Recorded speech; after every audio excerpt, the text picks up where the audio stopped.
What's going on, guys? Joey Franzo with Flex Training Systems here.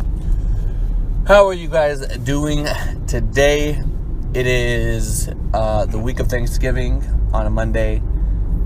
A lot of people, getting in that last little bit of studying before they take their big tests for school. We got a lot of guys on deloads this week.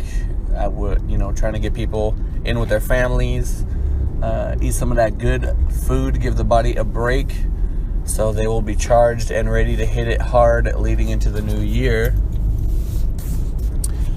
And today, I thought I would go over a topic that is, it always comes around about once a year, and that is, dealing with lack of motivation, especially for those who, I do this full-time. This is what I do full-time. I coach lifters full-time.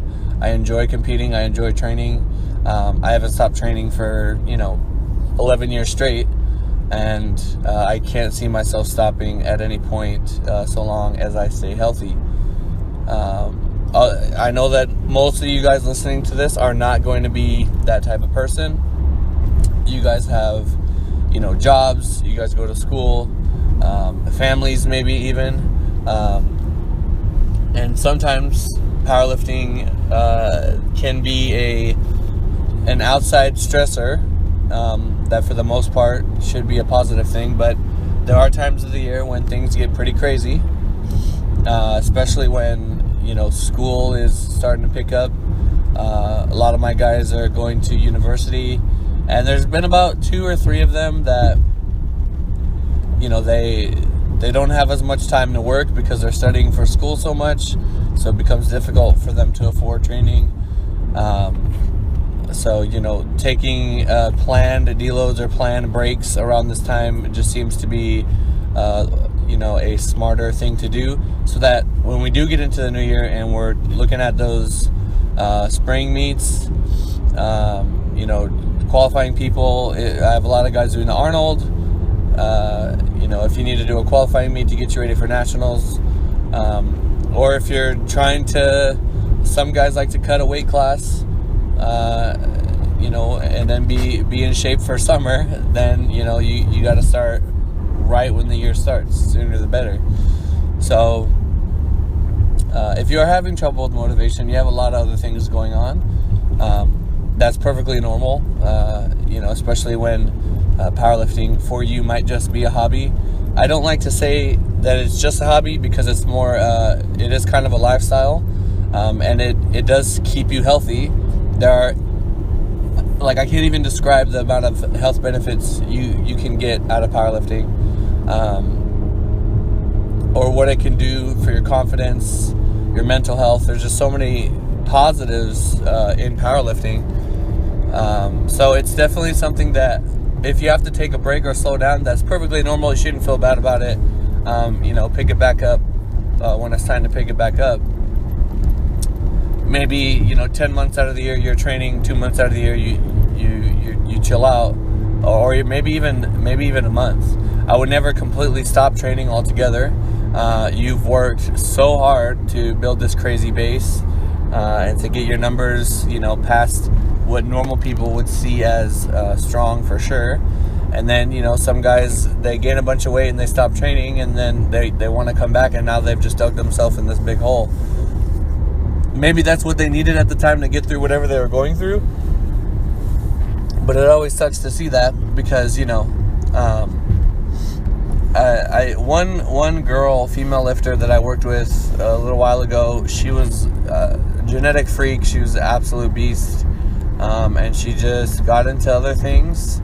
She was very young, and I guess other people kind of can sway you in one direction or another when you're young, and it's just always a shame to see when you build somebody up so high, and they can't continue for whatever reason, or they just it's not their passion anymore. If you're listening to this video, you're probably very, very passionate about powerlifting, and you might not even have issues with motivation. But just know that when you do have those dips in motivation, it's perfectly normal. Some if you need like something to kind of think about when you are taking a break, if you're taking a break for school or whatever, I mean, you got to do what you got to do. Some of you guys, so I have guys that they sleep like 4 hours a night, like for a week straight. That's not healthy, nor is that sustainable. And if you need to take a break from powerlifting to handle what you got to handle, I get it. If that's not your scenario and you just work and you have nothing else going on and you are just getting kind of mentally burned out, but you do have goals and aspirations to deal with in powerlifting. For example, let's say you want to qualify for nationals, this next year, and you've never gone before and you really want to qualify, but you have some ground to make up. You're not necessarily going to be able to go in there and just smash everything. Then, and you want to place decent, you want to place well, just keep in mind that there's another guy out there that is going to be training when you're not. And you guys might be neck and neck, and if they have a good coach and they know what they're doing, or they have the willpower and the drive and you don't, then that guy might pass you in the rankings. And I'm not, a lot of people say, oh, don't worry about what other people are doing, handle your own business. Yeah, that's fine and all, but I know for damn sure that everybody looks at everybody else. On meet day, if you want to just focus on you, that's great. But you still have one eye on the other guys. Okay, like let's see what if I want to adjust my deadlift to possibly increase my placing. Nobody likes to lose. Nobody likes to not do well. I mean, obviously there's a ton of people in powerlifting and it's getting very competitive, but I have guys that train year round and these motherfuckers are like dogs, hungry as fuck for progress. And those are the guys that are doing crazy things. Those are the guys that are impressing me. I may not always say it to them because I want to keep them hungry, but they impress me all the time. And it's almost like you taking one step forward every week, every training session, and they add up. And then in a year or 6 months, you look back and you're like, damn, look how far I came. I'm glad I didn't quit. If you have the means to keep going, then it's only going to put you in a better position when you do try to do something competitive. So, to sum everything up, if you need to take a break for life or whatever, that's perfectly understandable. Like, obviously, coaching is, I'm relatively affordable. I would like to think I'm one of the more affordable coaches out there for the amount of attention I give. And if you need to take a break for whatever reason, that makes sense. We talk about it. I like to keep a relationship with my guys to make sure, hey, how's everything going? Are you planning on starting soon? Like, are you keeping in shape? Like, what's going on? At least move, do something. Don't just sit around. Then yeah, I get it. But make sure you establish that with, your coach. If you, like, I haven't made a video on this, but I'm going to make it soon. If you can establish a relationship with a coach that becomes invested in your success, you're going to be way better off with that coach than you are with anybody else. Like, they could give you the best programming in the world, but if you don't believe in them and you guys don't have that connection, then it's, you're not going to be nearly as effective. But that's for another video. So yeah, we're going to sum it up again. To sum up the video, if you need to take a break for whatever, then go ahead and do that. Get your life right, get your mind right, and then come back and kill it. If you have a means to keep going and you do have competitive, endeavors, if you're not getting better, there's another dude out there who wants to beat you and is probably, grinding his ass off, especially if you've beaten him before. So that's something to consider.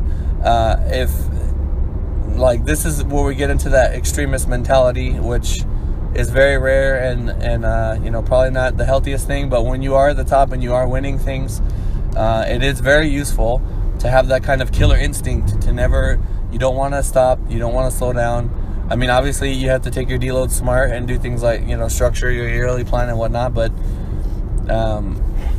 when you're not getting better, just know there's another guy out there that is. And if you want to stay at the top, you got to keep moving. Other than that, I hope, you guys are able to take something from this video. A little bit longer than I thought it was going to be, but it's all good.